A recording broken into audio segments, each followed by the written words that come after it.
saying, well, what if, then all right, then you shouldn't be an entrepreneur, straight up. You get what if, dude, I'm already 10 steps ahead of you, dude. Yeah, that's fine. I'll see you in like 30, 40 minutes. Okay, cool. I see it. My take on interviews now is we want it to be more documentary style. We want to make sure there's no scripted questions, create something more inspiring for you guys. I'm excited to see Randall because he's had all odds against him his whole life, and he used that as fuel. Didn't have a roadmap, didn't have mentors, didn't have a strategy or a structure, and made it happen. And I think he has a lot to share with our audience, with millennials, and with people that are looking to start a business, to get out of the 9-to-5, people that can't stand what they do. He's someone that made it happen on his own terms.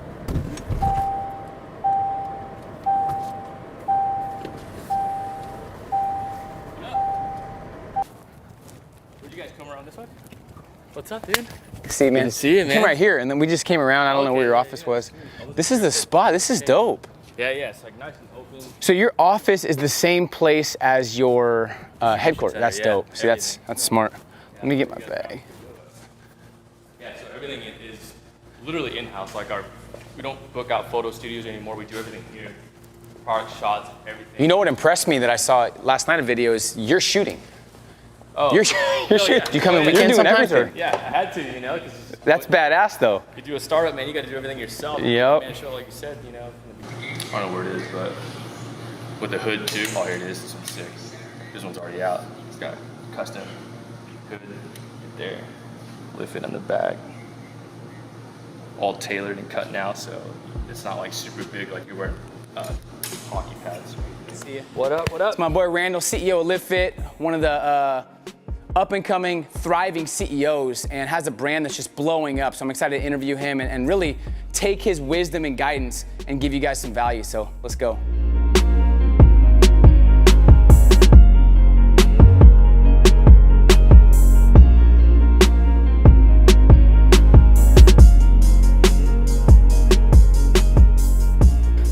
One of the reasons I wanted to connect, man, and people were asking before, why are you so excited about this interview?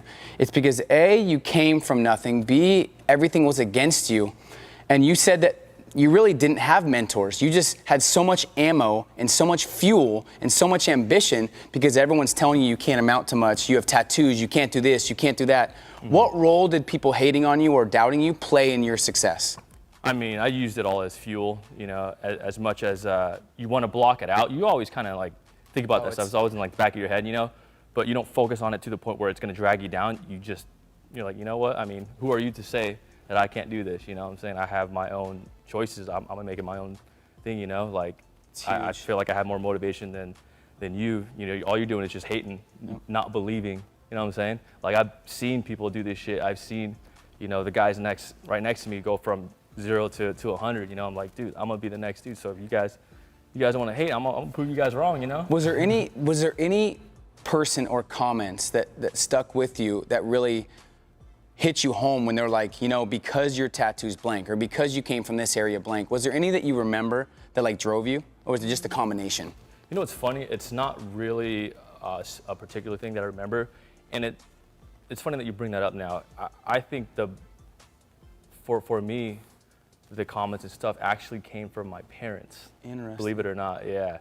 Not from like strangers here. Some people like, are gonna relate you know. to that though. Yeah, so I mean, coming from an Asian background, I was like, you know, first off, no tattoos or you're out of the family. Okay, I got tattoos, like shit, you know. Are you sure? You know, and next thing you know, started doing, you know, obviously I went to school for a little bit and almost finished and then dropped out and then, you know, started doing business at the time. And just trying to prove my parents, like, dude, I can make it without these judgments, and you know, I can make it with tattoos. I can make it being a minority. It's a different day and age that we live in. You know, I was like, it ain't the same, and it's hard to tell your parents that because they're like, they're old school. They're like, you know, 2 decades back. They're like, you know, you got to go to school. You got to do this. You got to become a doctor. You got to be a lawyer or whatever the fuck you know, that type of profession. I'm just like, nah, man, I'm seeing it.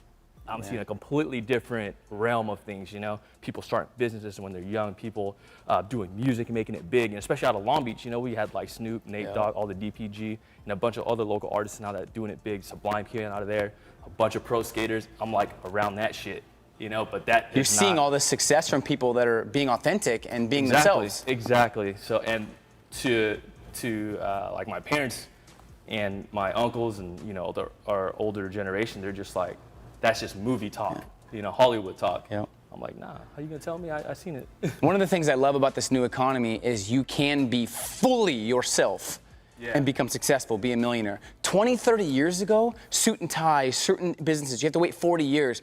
I love that we can just vibe in whatever outfit we want. I don't like wearing suits. I wore suits, I don't like it, I want to be authentic, and it's just the best feeling ever to have an economy where you could be yourself. Yeah. And it doesn't matter who's judging you. If you want to make it happen, you can make it happen if you have the drive and hustle. Exactly. That's huge. So for you, what I want to get at too is people always ask you, how'd you become so successful? How'd you build this company to over $1 million? And there's not really an exact answer. I think there's a lot of people waiting for the perfect time or the perfect things to be laid out and structured. Talk about coming up and how you got here.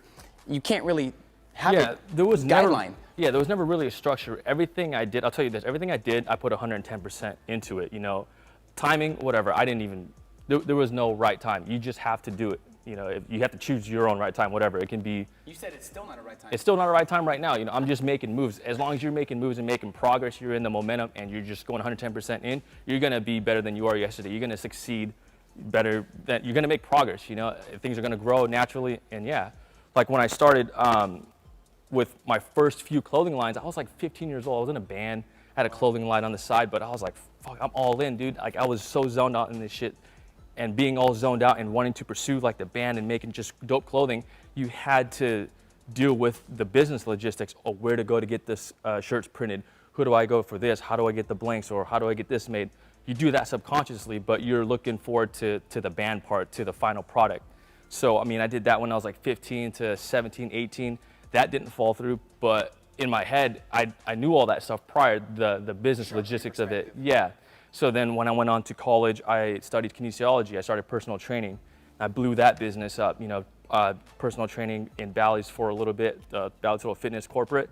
Then I created my own private training business within another facility, No Limits. And then I ran that and then started making, at that point, I was still 110% in that as well.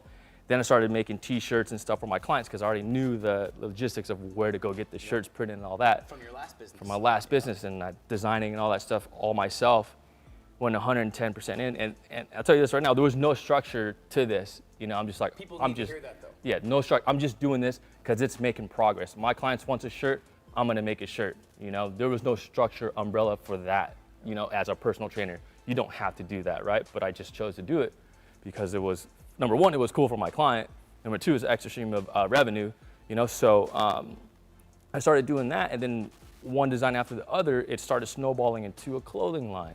And then I saw the potential, okay, when I started putting this stuff up online on an e-commerce platform, okay, you know, then you start getting money when you sleep. You know, the whole e-commerce game is different. It's crazy. Even from 10 or 15 years ago. Yeah, exactly. Direct to consumer now. Yeah. So right now, I don't even have to go to a store. I'm just selling. I mean, at this point, when I was training, selling clothes, I was having a good time, making a good living, personal training, selling clothes, until the clothing side just got overwhelming to where the time for me to ship, package, design, to do all that stuff overwhelmed the personal training business. I had to let go of that, you know, told my clients, handed them off to my other trainers that were working for me at the time, and then focused 150% on this clothing business, and then that it really took off from there. But you wouldn't have seen the success in LiveFit if you didn't fail at the other businesses. So you don't really see them as failures. They were stepping stones in a way. Right. People don't realize. So you had some failures beforehand, but you didn't see it as a failure. You're like, I learned some things here. I sharpened my perspective here. Now I know what not to do. Now I know how to do these certain things in business. Now I'm going to blow this shit up at the highest level. Yep. That's kind of how it was. Exactly. And I always keep my mind open too. I don't know where this is leading me to as well, right? You see, it just progress after progress after progress. No matter what, though, I'm putting 200% into this until something else pops up. You guys are growing up quick. And Yeah. you were even saying before, there's hiring things that you're figuring out. People see from the outside, they see your social media, they see like your company crushing it. Are things perfect right now? Things are definitely not perfect. It's never going to be perfect. Yeah. We're definitely going through some growing pains right now, you know, putting in people in the right places, you know, because as a startup, the people that you hire, you don't have any experience, with real business stuff, with HR, accounting, who to choose for your CPA, who to choose for your attorneys, for trademark attorneys, PR attorney, or any of that stuff. You don't know this shit. You have to go through the flow, and that goes with every department. The warehouse downstairs, for distribution, for customer service, to wholesale.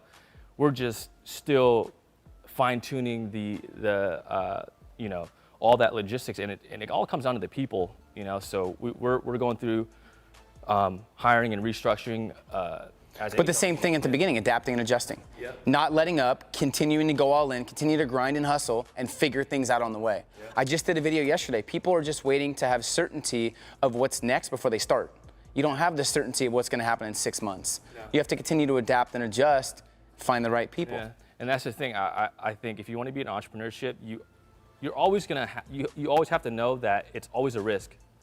Okay, it's always a risk, and if you keep saying, well, what if, then all right, then you shouldn't be an entrepreneur. Straight up, you get what if, dude, I'm already 10 steps ahead of you, dude. See you later. Your competition already killed you. You know what I'm saying? Like, this day and age, you just got to go, and then once you go, you find the right people to trail right behind you and pick up where you need to be. You know what I'm saying? So your best hire. So you said you were doing everything yourself. You were overwhelmed a little bit. You were doing everything from packaging to the designs to the video shooting to the editing to the marketing. Everything, yeah. Do you remember your first key hire that you were like, oh, some weight off my shoulders? Oh yeah, I hired my friend actually, Chu Lin. She helped me grow the business, and as far as like organizing it and keeping the paper trail. She came from Apple. I pulled her from Apple, and so she gave me a lot of corporate structure in the back end, inventory counting, SKUs and all that stuff too, and how to track everything like that, So that gave me a real big push, so I can not stress on the business. So it wasn't really a name for her. It was just like she was a partner. Yeah, dude. She's like, oh, people would ask, oh, what do you do for the company? We're like, dude, we're this position, maybe assistant, I don't know. I love hearing everything. This because I work with so many startups and people, and they're just like, well, I got to get these 7 positions filled with the perfect. It's like, no, you don't. Just take some action. Still to this day, we have probably 30 employees.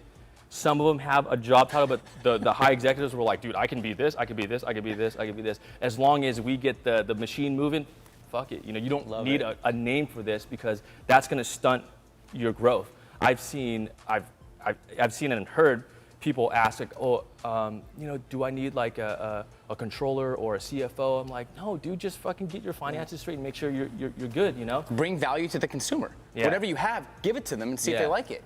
Yeah, exactly. So what do you tell the young hustler that really relates to you and really relates to entrepreneurship, but they have still a lot of people judging them? If you have that doubt, and you have you got to figure out how to conquer that, because if not, then you are honestly not made for entrepreneurship, Because I'm sure you experience it too, every entrepreneur has you're gonna get hated. Everything sounds fake. It's a fact, Everything sounds fake, because we're living the life the movies fucking talk about, So, from an outsider perspective, it's like, man, this fool's like, he's selling drugs. Man, fuck, his mom bought that car. Like, nah, dude, we worked for it, And it's 100%. I hear stories too of people that are young hustlers that go in to buy something and they're judged, whether it's a car in cash, whether it's jewelry, whether it's certain things, a house, and that's still going on. Yeah. So it's important to stay true to yourself and know yourself to where nothing can affect your mental toughness or your state of mind. Exactly. That's huge. But one thing too that I learned along the way, you cannot, I don't want to say, you can get tattoos and just be a fucking whatever, go out there and say, yeah, I'm gonna be a fucking the best entrepreneur there is. There's limitations, because you can have tattoos and still have manners and still talk well and still communicate well. And that's what I learned through personal training. I had tattoos as a trainer, but I'm training doctors, surgeons, lawyers. Those were my clients, professionals, older and younger. So I had to learn how to speak with them. And they respected you because you were polite and exactly. genuine. Forget the tattoos. This is different now. I'm training them. I'm communicating with them. So you got to break down the red wall. It's like take down their offense first, and then get to know them. And then you bring that value to just the regular business world, because it's universal now. Tattoos and stuff don't matter. It's all about how you communicate, that first impression, I like that. So let's talk a little tactics about social media too, because you really have blown that up the last couple of years, and you've done a lot of business through it, and you've not only done business, but you've added value. You're inspiring people. You're showing people not to give up. So and I don't even know if I should ask about tactics because you like to just hustle and grind, but any tactics, any advice you would give the entrepreneur that's trying to build the social media? Maybe they have a product, maybe they don't, but what's kind of your mindset with social media? I tell everyone in the beginning, just try to knock it out the park in your local community first. You know, I mean, obviously use social media, but use it within local community to where you can actually go to whoever you're going to be connecting with, and you know, so where you can get a photo with them or whatever. Because when I did it prior, I was personal training, so everything I did it, you know, locally. At a local level, yeah. I didn't care because I couldn't train someone outside of the state or something. So I tell everyone focus locally because that's going to create a bigger buzz. Everyone knows it's real, you know, because within the local community, you can, you know, ask amongst each other if whatever's going on is real or not. Once you start doing that, then it's kind of like a snowball effect because you got the people that believe in your product or movement or service. They're going to talk real about you because word of mouth is still stronger than social media, you know, but nowadays everyone has a social media. So once the word of mouth goes a little viral, they're going to put it up on their social media and it's just going to spread like fire. You know? So consistency too. Do you have people sending you stuff and posting? Is it specifically, okay, send me 5 videos a week, send me these photos and pictures, or is it more your style where it's just you post when you want? It was a combination of both. We tried the whole structure thing and give me 5, and then I was just like, nah, it's not gonna work. No way. Do not give Randall structure. Yeah. Now I'm just like. People want to hear that though. I got my guy Miguel. He's like the media director. I'm just like texting him, hey, send me this, send me this, send me this. You know. What I like though that you said in one of your videos that you, at the beginning, you were doing a lot of testing and experimentation. I think people are waiting for things to be perfect. You were testing on social media. What design do you like? You were getting feedback from your customers, from your fans, and then adapting and adjusting from their feedback. Yeah. That's huge. Not many people are doing that. Yeah, and that's how you start a startup with minimal capital. People are like, oh, how did you only start with $300? Because I didn't fucking invest $5,000 in like 10 t-shirt designs that I didn't know were gonna sell or not. I bought one shirt design, maybe like a couple, like 100 shirts, and that cost me like $300. And then if it sold, it sold. If it didn't, it didn't. But good thing it sold. And then that told me it's better to sell out than sit on inventory. So if it sells out, you know it's on demand. Okay, I got time to make some more. Just hold on, guys, and then put another one up, and then they're gonna sell again. Versus, putting fucking a shitload up, and you're like waiting. At that moment, when you had those shirts, did you picture and visualize having a 30,000 square foot warehouse with an amazing office space like this, with a place to shoot and all kinds of stuff? Did you imagine that? No. It's funny. Everyone asked me that too. I was like, man, I'm gonna be successful. I just, you could just walk up there real quick. It's Hey, like this interview's authentic. We're not editing this. It's a ghost. No, it's all censored light. But yeah, I just knew I was gonna be somewhat successful. I just couldn't see it, you know? So let's end on this, and then we're gonna do a tour. What's the advice? Maybe what would you tell your younger self, 18, 19 years old, if you were looking at him, and let's relate it to the audience. What's the one piece of advice that you want people to take with them when they stop watching this interview? They're gonna be fired up and excited, but sometimes people don't know what action to take. What's the one thing you'll tell them, what you'd tell yourself at a younger age? Oh, that's perfect. I mean, so every time let's say I took myself out of my shoes and I was watching an interview, I was like, all right, I had the situation in my head. I'm waiting for them to answer it, right? Don't wait for me to answer it. Just go do it. That thing, because everyone's thinking when they're watching this motivational video or whatever interview, they have a business in their head, or they have this should I do this or not? And they're waiting for the answer coming out of whoever is talking. Like, don't wait. After this shit's done, go fucking do it. Just go do it. You heard it first. Once again, I appreciate you. Thanks for the legacy you're building, and much respect. You're a hustler, and I look forward to continue building our relationship. Sweet.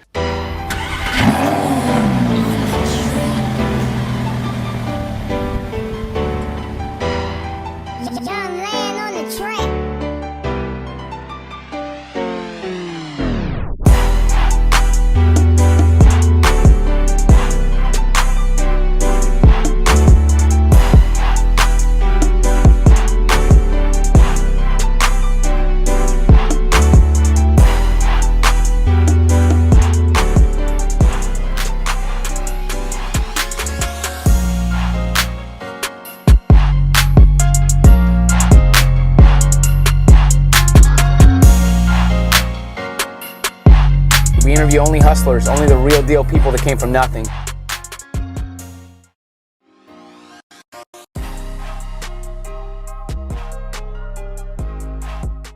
What's up, everybody? This is Peter Voogd, founder of the prestigious Game Changers Academy. And thanks for tuning into our monthly Millionaire video series where we interview the world's most elite and successful entrepreneurs, CEOs, entertainers, and real game changers. People that I have massive respect for and those that are making a huge difference, not just in their industries, but in the world. There's very few people that actually are changing the game. Everyone else just is existing and trying to make their business work. But we have a special guest for you guys today. One of my friends, someone I've been excited about having on for the last 6 months. Everyone says they're self-made. That's like everyone's favorite thing to say. But this is somebody who really is a self-made millionaire. And Randall's the CEO of one of the most successful clothing lines on the planet, which was created before he was 25. And of course, you guys know it sells worldwide in all kinds of locations all over the world. And you guys know this, but starting a clothing line is not easy. It's one of the toughest industries to get into because everybody's doing it. And 9 out of 10 of them don't even get to 6 figures. So obviously it didn't come easy for Randall. We're gonna dive into his story and how he's built one of the most successful movements and branched off and done other things with his personal brand as well that is very rare to do in this new economy. So I'm excited, man. Thanks for taking the time. I know you've been hustling hard, so I appreciate it, man.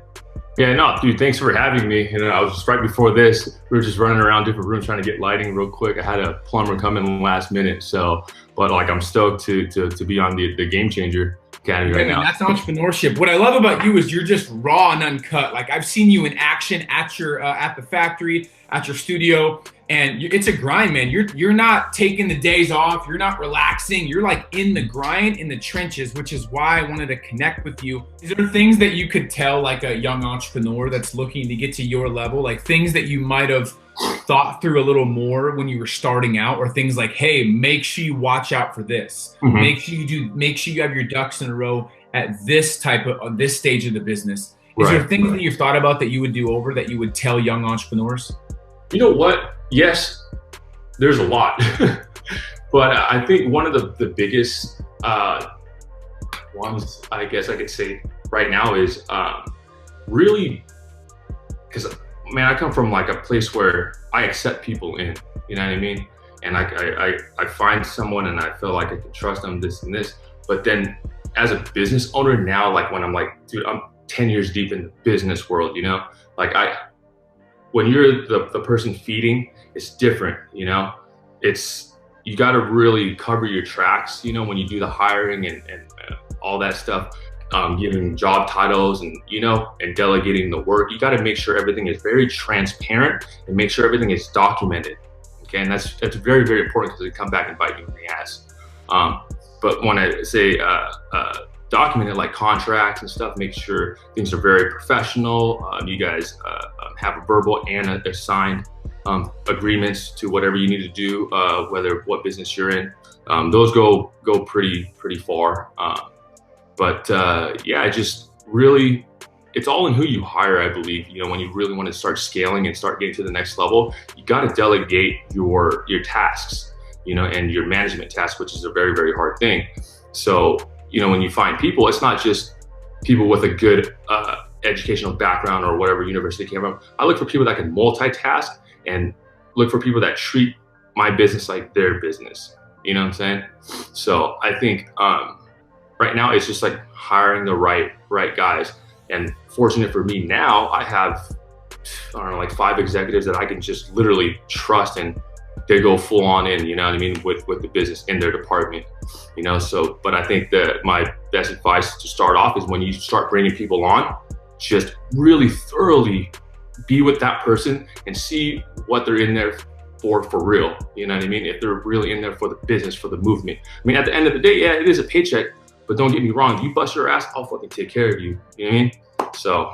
Your clothing line is everywhere. All of your brands now are growing at an extremely fast pace because of the last 5 to 10 years of work. So people can think that you just did everything last week, but it's from everything you've been doing, the interviews, the marketing, the getting out there, the networking, the thorough research on not just the clothing line, but the people. Do you ever take a step back and realize how far you've came from when you started out and realize like how crazy it is that you became this successful? Or are you just so on the go you haven't even thought about it? I only think about it when guys like you ask me about it. Then I stop. I'm like, fuck, dude, this is crazy.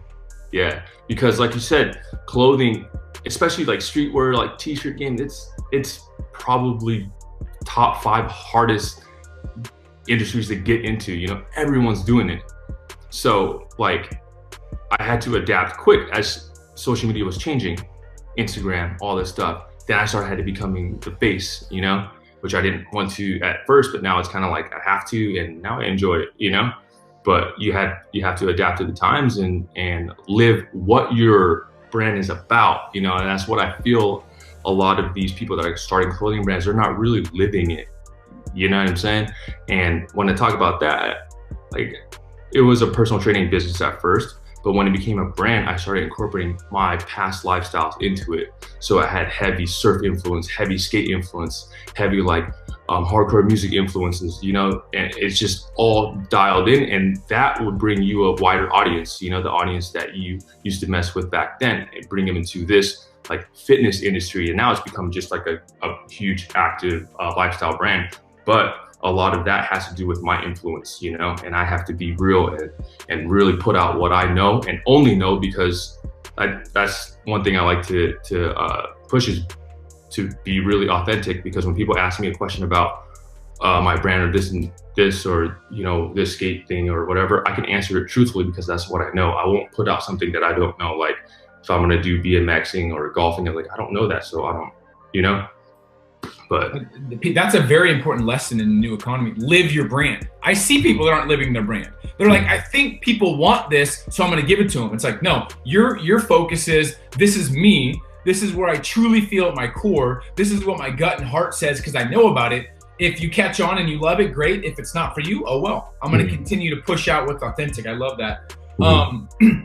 Most fail. So this is a great opportunity in the new economy to succeed as a business owner. A lot of our game changers are succeeding already. They're at 6 figures, but 95% of companies fail. 90+% of startups in 2017 and 18 fail. So if there's 100 businesses getting started this week, maybe 10 succeed. Can you think back? You've seen other brands. You're so engulfed in your own brand. But why do you think, just from your personal experience and your personal observation, why do you think 9 out of 10 businesses fail, and how you rose above the noise and crushed it while most were mediocre? Can you pinpoint why you feel like that's happening right now? yeah, I think there's a few things that you can say help scale it to the next level. But right off the top of my head is just building that team and delegating the work. You know, I mean, my first few years when I was just making like close to $1 million, you know, not into the multi-mil yet, it was because I was too egotistic to let go of my tasks. You know, like I was the designer. No, I need to design. I need to see everything, to the point where I'm like, okay, this is retarded. You know, if I keep doing this, I'm going to stay here in one place forever, if that, you know? So then I have to start delegating my tasks, but not just delegate, but scale at the same time. So hired multiple designers, contractors, and then now with the shipping department and stuff like that, to hiring a manager to take care of that, and then hiring a manager for customer service, you know, just little things in place. But I had to make sure, it was hard because I came from a startup. I didn't have capital, you know, so I had to do it strategically, like part-timers, whatever, contractors, until now, you know, these guys are like full-on salary workers and, you know, getting full benefits and stuff. But before that, I think delegating, you know, is the best. And don't get me wrong, like I was talking first about trusting people, getting to know them. You get to a point now, you kind of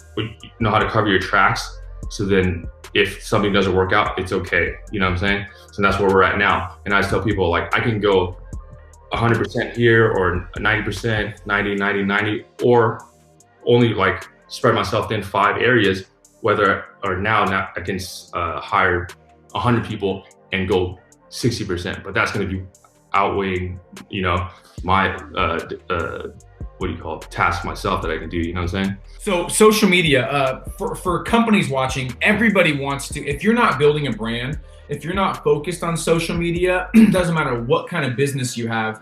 If you're not positioning your brand online, you're going to get killed the next couple of years. So what have you learned? And this is kind of a long-winded question, so however you want to answer it, I just want you to give some tactics and guidance based on your experience on how to market your brand, how you're doing it on Instagram and Facebook, and kind of what the focus is for you, and maybe shed some light on that for the entrepreneurs watching. So that goes back to being authentic and being real. So that doesn't necessarily only go for me. So when I pick models or ambassadors that are going to represent my clothing brand, sure, I can throw it on this person that has, 8 million followers, but do I really want that person representing the authenticity of the brand? Do they represent us well?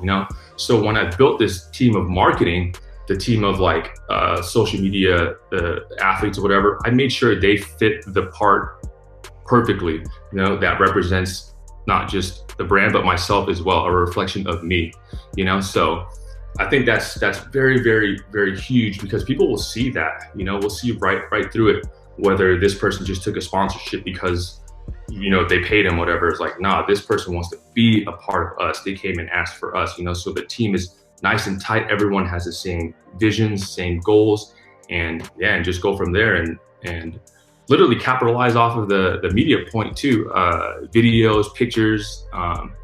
We have a certain style that we shoot, a certain vision every time we shoot videos, so everything stays very, very themed. But I think what separated was we were able to create a small team, but create a big buzz, because we didn't add everybody that wanted to be a fitness model on our team. You had to fit the part. It was very exclusive. Because I come from the streetwear side, you can't just go out and find this stuff on the internet. You had to know people, you had to what I'm saying? It's super underground, and that's the vibe that I want. Obviously it's out there now, but when you look at the brand, you can see that it came from that type of place. You're still keeping it exclusive though, I can tell, because when we were at your warehouse, you were doing a lot of your own shooting, and you were very meticulous and very particular on the shoot, on the new clothes, on the design. I don't think people understand how much focus and care you give to your products and your models, and the people need to realize that it's not just oh, they look good, let's have them model it. Yeah, no, exactly. Yeah, for sure. They don't only have to look good, but they have to speak well, represent the brand well. What have they done to impact people prior and now? There's a lot of background checks that go through that if you want to be part of our team of ambassadors for athletes. So here's what I got for brand. So authentic, be super authentic. Have a theme that meshes with the overall brand. Be super specific, and make sure you have people that represent the brand well. And then consistency is big. You're extremely consistent. So I would say that's the hardest part. But, yeah. 100%. So I'm gonna go through some of our game changer questions. We'll just kind of do rapid fire, and you answer however you want. Cool. Eric says, what are the very first steps, the first couple steps to starting a unique, catchy, and profitable clothing line from scratch? I think you kind of already answered this, but if you had to kind of be 1, 2, 3, what would you say the first steps are to create just a brand from scratch? I would create a logo or something, and then create a mission. What are you really out for? I'm here to help people lead a healthier, more fulfilling lifestyle, through active sports. That was my personal training background, and I just do the active sports things in there, and this is what we breathe, live, and that's our mission. So you got to find out what your mission is, and maybe create a logo, and then as far as merch, do a little test template and put it up and just see if people buy it or not, and that's what I did. And because you can get templates online now, and that make your designs, whatever, look real. And if people are like, oh dude, how do I get that shirt? And you got something good. But then you got to also realize too that it may not work the first time. So you got to scrap whatever design, and this is huge. Take constructive criticism good, take it well. Ask real designers, real artists about what they think about your brand or your movement or your logo and how things look, how the aesthetics look. So yeah. Love it. Testing is huge. I think people overlook testing, and they don't really test when they just kind of guess, and guessing is a way to not build a profitable brand. Exactly. John says, at what point did you realize that you had a movement happening? Not just a clothing line, but a movement. And once you became aware of the brand's potential, what mindset shift did you feel like you had to make moving forward? Good question. Yeah, that is a good question. I actually didn't think I had a movement for a while, dude. I just thought I was like, yeah, dude, that's a fucking cool ass brand. But it was because of the team I built too. And so now we're talking team of athletes. You know, we signed IFBB pros, we signed pro skateboarders, a pro surfer, and each person that we put on brought a uniqueness to the company, but they all had a common goal, you know, and that was to live healthy, to live fit, you know, but they did it in their own way. So when we start doing these like highlight profiles of each of these athletes, their customer base and more of a broad audience came and attracted to the brand. And that was the cool thing about it. People started saying, reposting our stuff like, oh, I love Live Fit because you don't have to just be a bodybuilder to wear this stuff. You don't have to just be a skateboarder. You don't just have to be a weightlifter or Olympic lifter. Anybody that's trying to better themselves in any kind of way, you know, messes with the brand. And now from seeing on social media, dude, the audience so broad. And I was just like, dude, this is crazy. You know, this guy from across the world doing this is buying LVFT or supporting us. I was like, holy crap, you know, this is something, this is a movement, you know? So that's when I realized, I was like, oh shit, okay, yeah.